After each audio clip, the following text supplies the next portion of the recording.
Hey everyone, welcome back to another YouTube video, and in this video I'll be showing you guys how to fix PayPal app crashing on or freezing on iOS.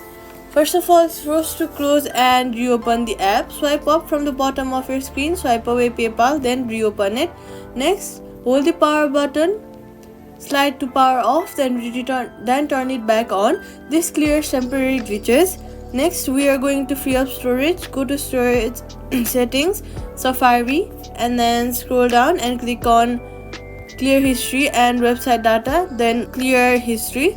This will clear up your history on Safari and refresh your PayPal account. Next, open your app store and then search for PayPal and then see if there is an update button available. If there is, then update and make sure PayPal is in the latest version.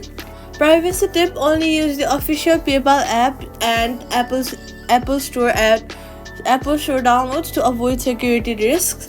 Quick fix: if the app still crashes, delete and reinstall PayPal. Your account info is safe as long as your email ID is linked. Make sure your iOS version is up to date. And that's it. Subscribe for more fast PayPal and iPhone fixes.